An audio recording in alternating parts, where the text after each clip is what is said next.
Bom, então, continuando aqui, pessoal, acho que ficou faltando também fazer alguns exercícios a mais. Vou dar um exemplo aqui básico, em que a gente usa a transformada inversa de Fourier. A transformada inversa pode ser feita de duas maneiras. Pela equação de síntese, recorrendo à definição original, a definição primitiva, que a gente vai pegar essa equação, tem um sinal em x de ômega, e vai usar dentro dessa integral, calcular essa integral, né, para achar a inversa da transformada de Fourier. A gente teria de volta esse sinal no tempo.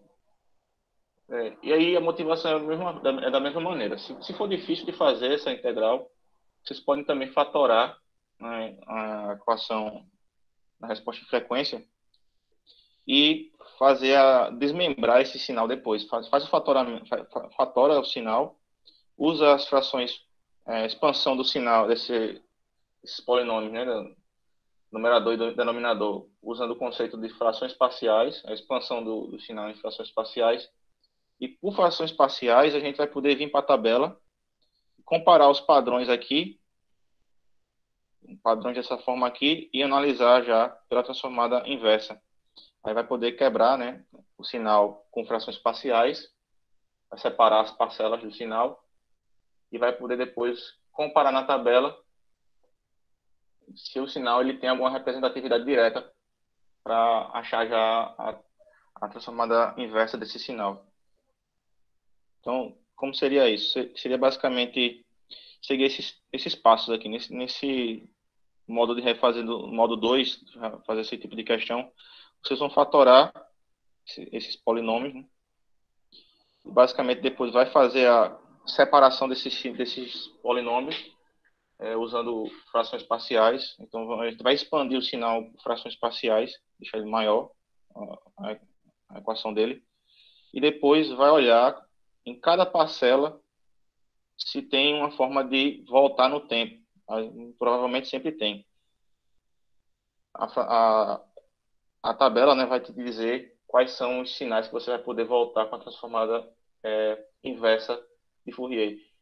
E perceba que a transformada inversa de Fourier, se a gente quebra, né, como sendo a soma de parcelas das frações, depois de fazer as frações parciais, vocês vão ter parcelas de numeradores e denominadores, né, de polinômios.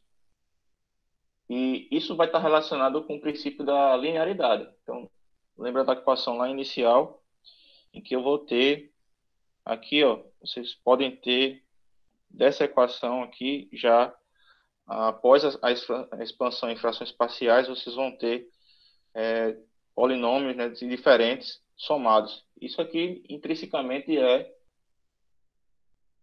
a característica da linearidade, certo? Ou o princípio da superposição, né, juntamente com a homogeneidade.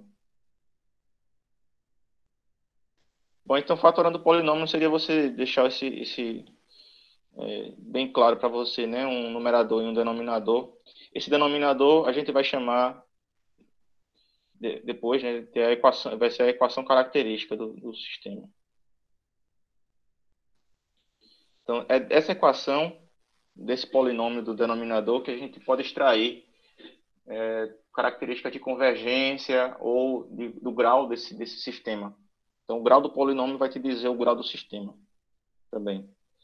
Um exemplo, né? Vamos tentar ver aqui. Esse exemplo, pessoal, ele tem basicamente um numerador e um denominador. Você já está mais que claro para você isso aqui, ó, J ômega 2 é o N de J ômega, seria equivalente a esse aqui, né? E o denominador de J ômega, ou a equação característica, a gente pode já associar a essa parcela aqui, J ômega ao quadrado mais 4J ômega mais 3. Você já tem, todo mundo já sabe aqui, né? Como é que identifica o grau. Qual é o grau desse sistema?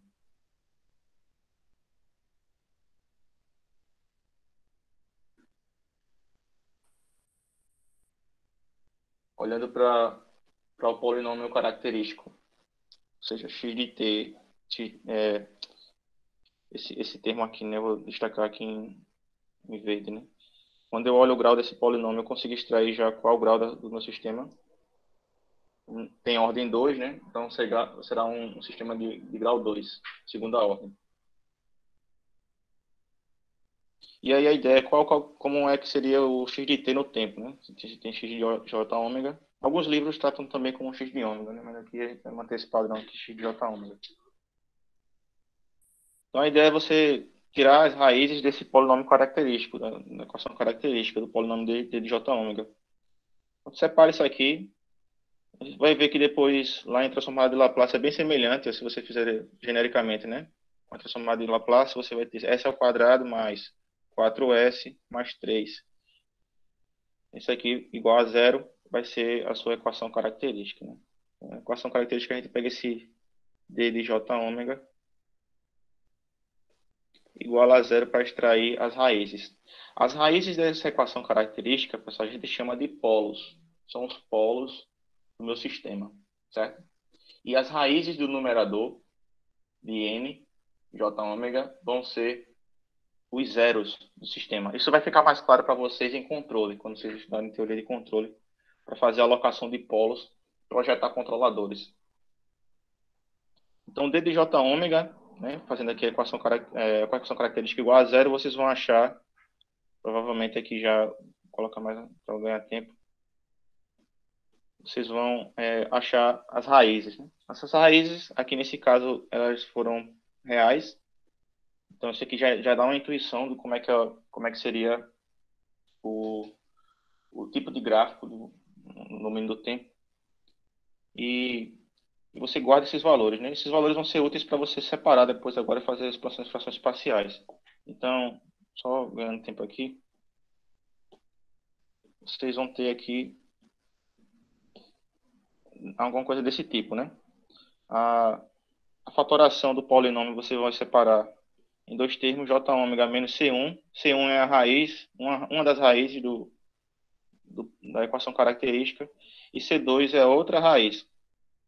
Como C1 e C2 foram negativos, aqui ó, C1 é menos 1 e C2 é menos 3 e o C1 ele é menos 1. Então eu pego isso aqui e jogo para cá.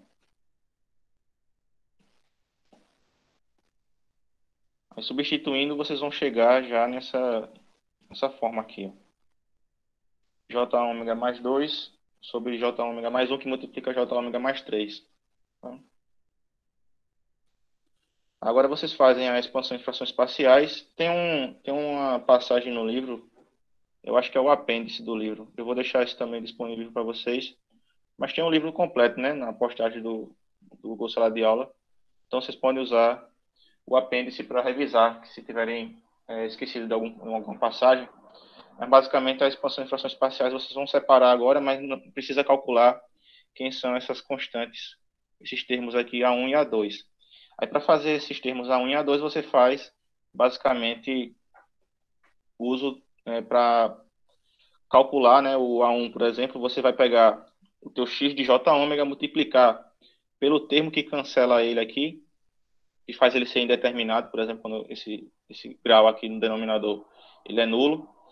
Então, isso aqui vai acontecer quando j ômega é igual a menos 1, aí você faz essa multiplicação do sinal, e seria basicamente essa forma, né? Aqui você tem o x de j ômega fatorado, e aqui você tem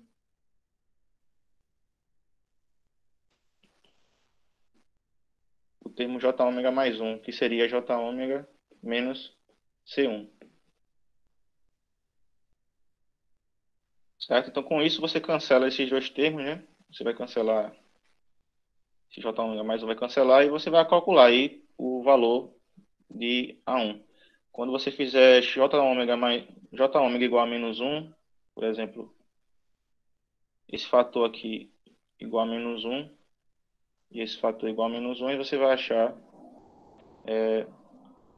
um número, né? Seja um número real ou um número complexo. E você vai achar agora o A1. Então, o A1 aqui nesse caso deu 0,5.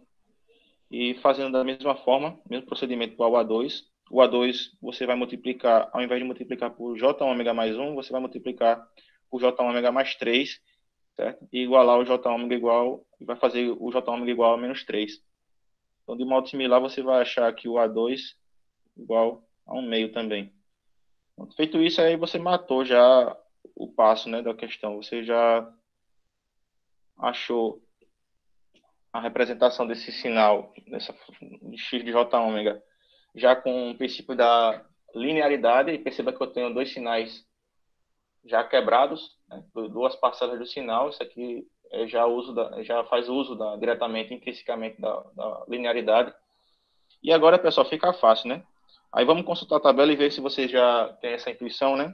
Eu tenho aqui alguma coisa, deixa eu escrever aqui novamente, eu tenho 0,5, é uma constante, que multiplica 1 sobre j ômega mais 1 mais 1 sobre j ômega mais 3.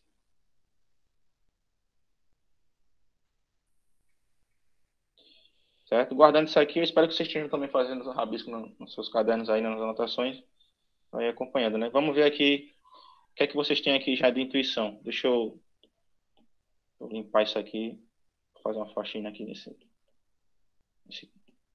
nesse quadro aqui da tabela. Diga aí para mim, vocês identificam alguma coisa aqui já? Qual é a, a função aqui que você pode pegar já como inversa, né? Para caracterizar a transformada de Fourier. Deixa eu pegar esse sinal aqui e levar lá para cima, para vocês. Ver se fica claro para vocês.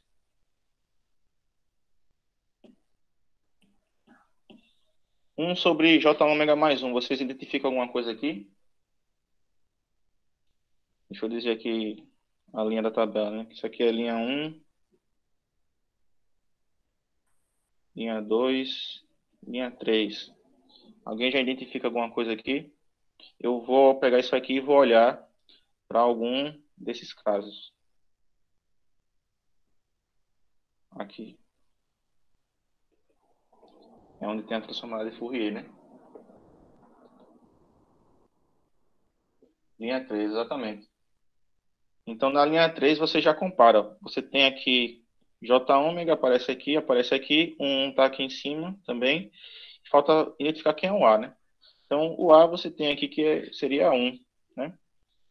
Portanto, se eu fizer a transformada inversa desse sinal, fizer a transformada inversa desse sinal, eu vou ter aqui uma parcela de x1 de t. Eu vou ter que x1 de t vai ser igual a quem? É exponencial de menos a, só que o a aqui a gente já identificou que esse a ele vale 1, né? Então vai ser exponencial de menos 1, está direto a exponencial de menos t, que multiplica o degrau, certo? Então isso aqui é uma exponencial, né, decrescente. É por isso que o a ele tem que ser positivo nessa condição para atender a convergência, né? Se o a fosse negativo, aí o menos com menos daria mais, a exponencial seria crescente, a integral seria não seria convergente, né? A convergência da série de Fourier ou da transformada não seria atendida, tá? Então você já tem uma parcela do sinal aqui, ó, calculada, né? E da mesma forma você vai achar a outra parcela do sinal, que vai ser o A igual a 3. Tá? Então, comparando aqui na tabela, já voltando aqui para o caso, a gente vai ter já a representação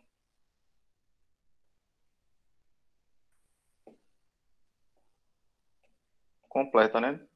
Então é uma maneira diferente e mais rápida também, talvez, em alguns casos, para fazer o cálculo da transformada inversa de Fourier. Ou seja, eu tenho um x de t calculado aqui, assim.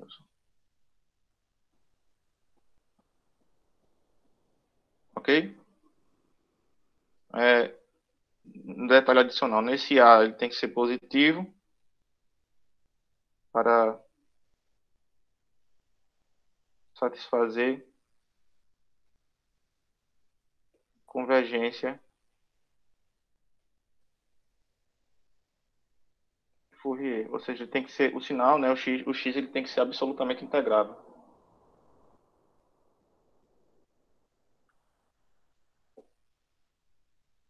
Tatuar a tabela da pra vida é uma boa, né? Fazer uma tatuagem de rena aí.